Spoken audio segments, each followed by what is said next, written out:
All right, CEO or Commercial Services Manager, our partners from the St. James Health Services, my Executive Secretary here, members of the media, or Mr. Tingling, our PR Manager, and Mr. Shields. Good afternoon. We are here this afternoon in light of a recent incident that we saw circulating on social media last weekend. In that video, we observed a lady carrying out certain activities that drew our attention. Following that, information was sent to the St. James Health Services, which quickly dispatched a team to the area to investigate and to bring to the fore the right information surrounding the video that we saw. Based on that investigation, they summoned the lady to a meeting on Monday, and that meeting was held yesterday, and a report is available pertaining to the situation. But before we get into the discussion, I want to highlight certain things pertaining to the video. The first one is that the incident observed did not happen in the Charles Garden Market. The person in the video was selling along the roadway, perhaps from the van based on what we saw in the video, or from a stall that was close by. The Charles Garden Market has the necessary amenities to facilitate persons, both customers and sellers, vendors in the area who utilize the market. We have bathrooms are in very good condition and persons can access them. We also have a facility there for vending activities, and persons are asked time again to use them, the vendors and of course customers. We also have a process through which persons are able to utilize the market area as a vendor. You are to be licensed.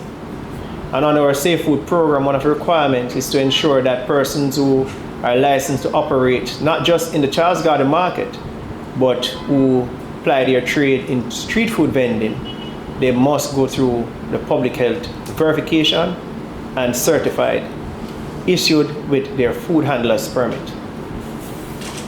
Our officers will speak more to the incident in details, but what I want persons to be aware of is that we try as best as possible as a municipal corporation and as government right across the floor at the local level to ensure that persons who are operating within the space, they do so within a way that is in keeping with the public health requirements and safety from fire as well as solid waste.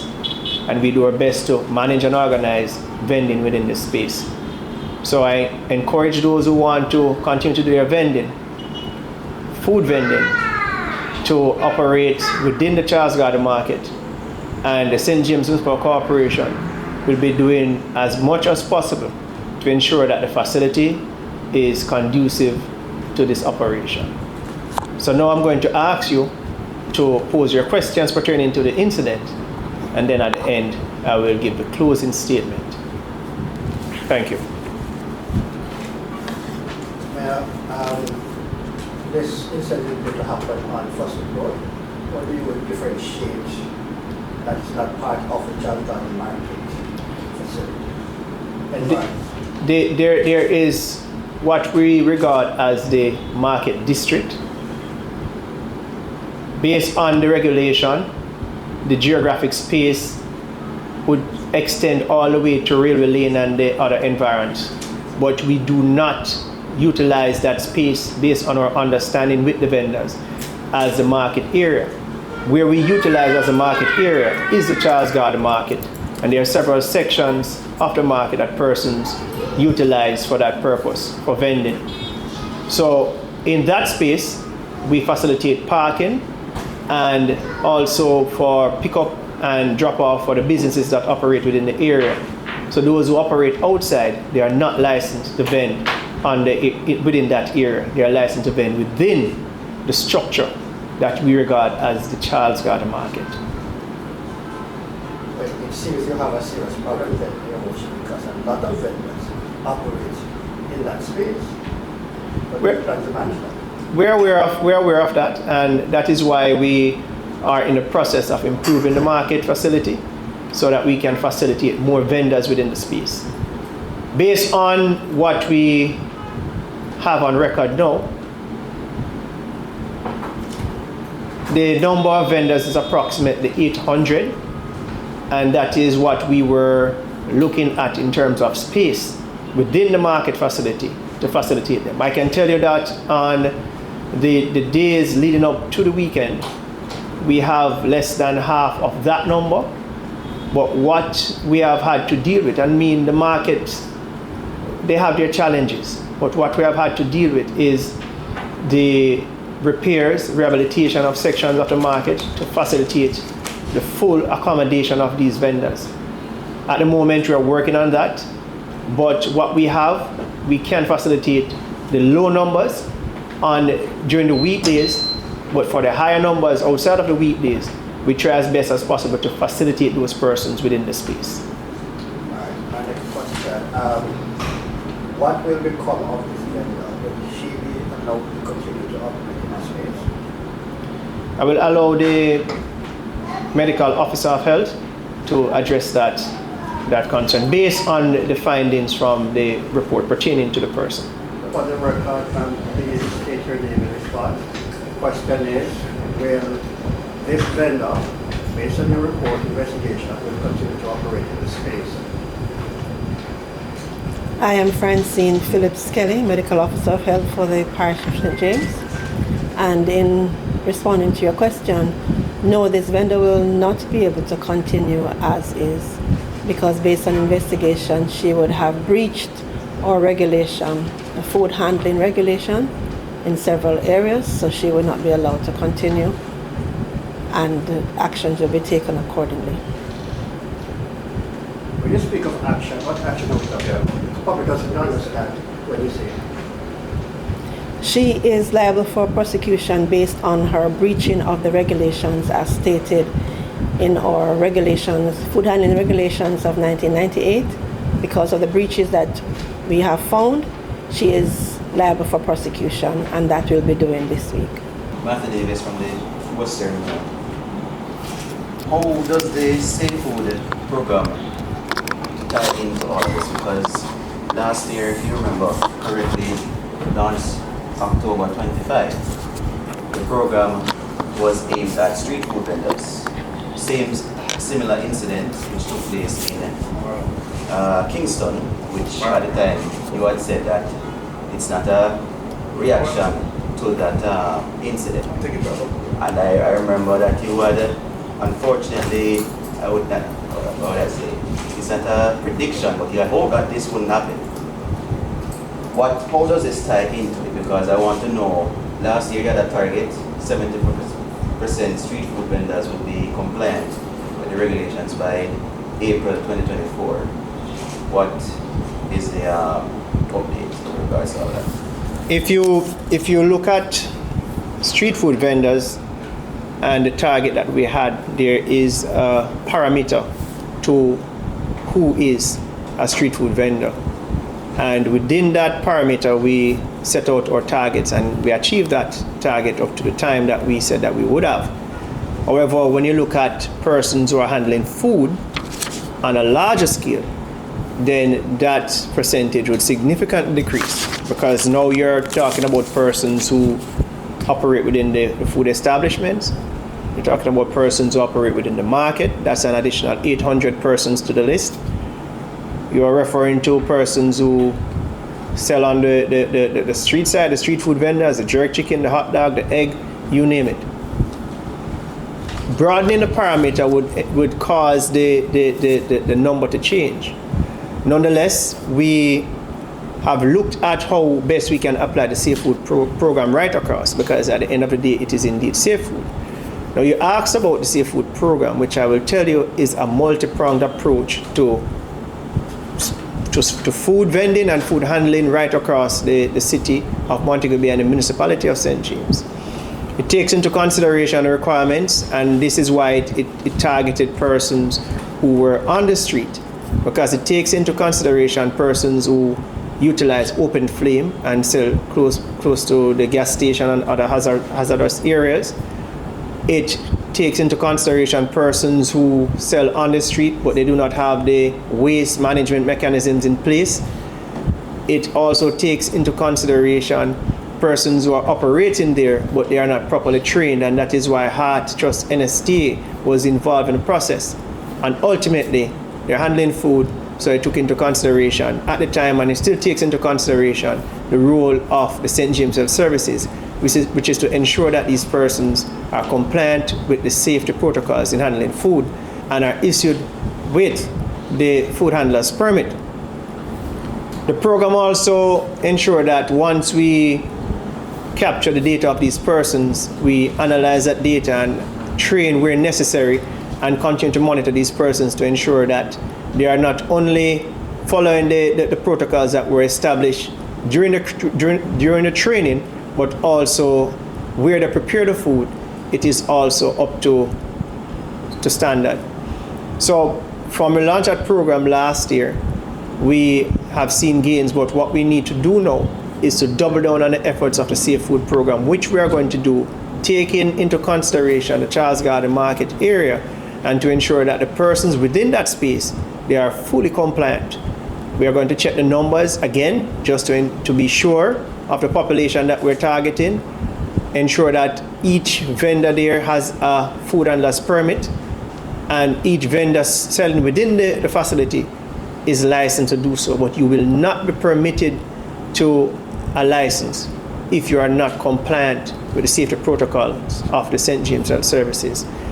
So that is what we're doing, and that is how we intend to move forward. Of course, you cannot prevent these situations, but what you can do is to ensure that the education is available to them, the information is available to them, they are engaged, they are trained, and that will reduce the likelihood or probability of such an instance occurring.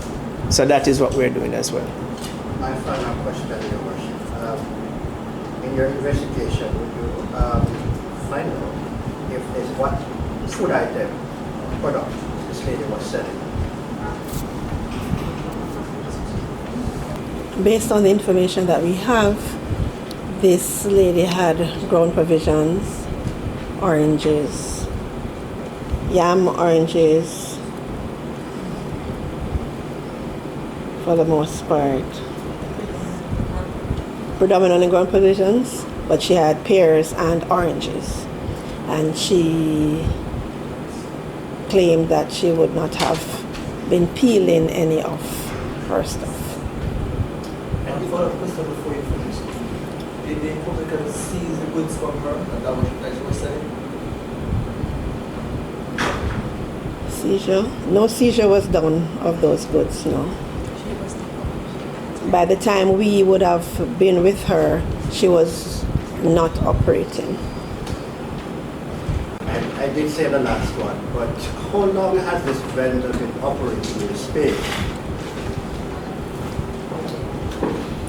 That's information that would have to come from the municipal corporation. But I don't know if we have that. Likely more than how long? About 10 years. That information will come from the municipal corporation in terms of her length of operating in the space. They're the ones that license. That's permanent.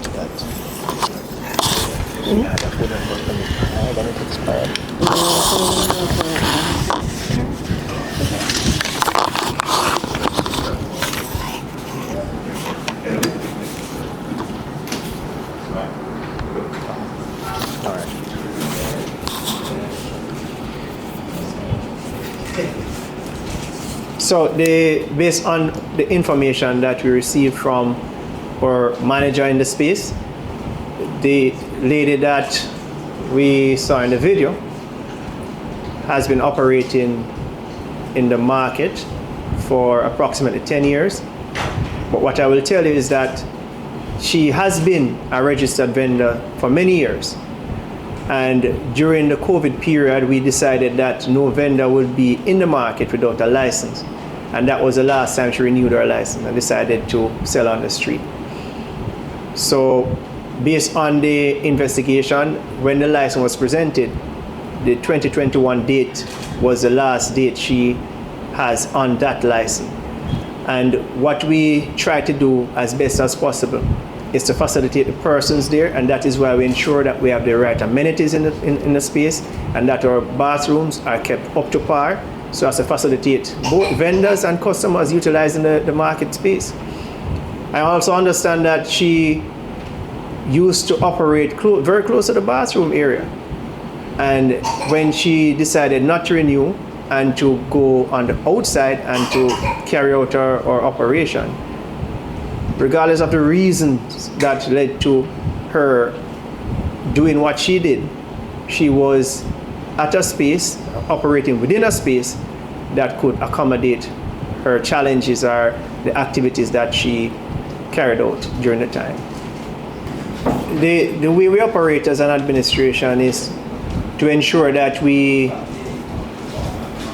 put partnership in all that we do, and that also includes the way we treat with the show arcade. We have had major meetings with the persons who operate within the space, and one is due now, which we are scheduling to have in short order. Following that meeting, we will have more detailed updates pertaining to the plans associated with that space. However, in our previous meetings, they made a commitment, they made the expression to pay a fee to operate in a much improved space. We have not suggested a fee to them, they suggested a fee plan to us. And we are taking their suggestion and to see how best we can work with all the other stakeholders, including TEF, UDC, the members of parliament in the area, and of course the other central government agencies that can help us to realize the transformation of the space. But we are actively working on that, and we will realize a transformed space in the short term. There was a time, Your Worship, I'm not sure, years before you had promised that funds realized from the Bogland would be used to construct this facility. Is the council collecting those funds? And if so, how much have you collected that can assist in that transformation of space? I mean, we wouldn't disclose that information at the moment. It is being dealt with our lawyers, and we are also putting the necessary documents in place to send up for the development in that area to be appraised. Following that, we will freely give all the information necessary pertaining to the direction of Boglands. But we made a pronouncement earlier this year, I believe, about what is there. That is what is there. But there are plans to achieve what we have announced, and we are working on those plans to reach that goal.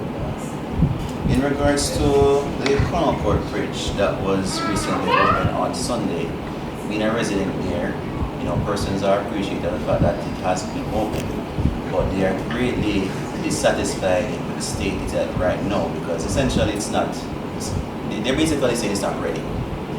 Yes, it's ready to be, it's nice to drive on the road, it saves the time, but at the state it's at now, for example, a heavy shower comes at this point, especially with tomorrow on Thursday, it's slated that the Met Office says it's going to be raining. How soon will it actually be completed? And what's the status? If you're referring to the surface, then that part is not 100% complete. The bridge is 100% complete, and we promised a bridge for September, and it is there. However, I also made the suggestion that later this week, which we're having challenges with that, we would ensure that we put on the final surface, which is the asphaltic concrete. However, we are not able to do that because the compaction material that is in the area, it was affected by the recent showers, and we had to remove that wet material and put dry one and allow it to compact again. So there's a process, and it's a technical process. So we have to work with the officers and the recommendations and allow them to do their job. But we are confident that they will ensure that the necessary things are done and the things put in place to realize a proper bridge and a smooth driveway, one more convenient to the users of that space. In terms of the showers that you referred to pertaining to Met, we have had showers during that time of construction, and we have managed to deal with the showers during the time, and the same strategies are in place to deal with it as we continue before we pull all the necessary materials from the area and clean up the entire thing to complete the project 110% perhaps. But the bridge is there, and we committed to a bridge in 8 weeks, and for it to be reopened before the start of school. That was done. Promise made, promise delivered. And we also were very concerned about the persons who had to use the alternative road. I knew that they had great challenges with taxi fare, road surface in that area and all of that. But at the opening, we also made the pronouncement that we'll be looking at the area to be addressed. Myself and the Member of Parliament, we will have further dialogue as to how we move towards achieving that. But it is being looked at as well. So I could say that at the end of the week, it should be completely finished. For the roadway, the technical officer will be able to tell us that. But they are doing what is necessary for the road surface to be completed by the end of the week. But if it continues to rain, the material will not compact properly. Therefore, it will prevent the asphalt from going on. So as soon as it is properly compacted, they will put on the asphalt. You will get a better driving surface. But the bridge is there. Seeing as we're at Concord, still, there has been the issue around the alternative route. Sewage continues to be around there persistently for the last year, no, not year, for some time now. What's a permanent solution? Is there any permanent solution coming soon for those residents? We look at the situation, but I cannot comment on the details of that at the moment. But we'll investigate it.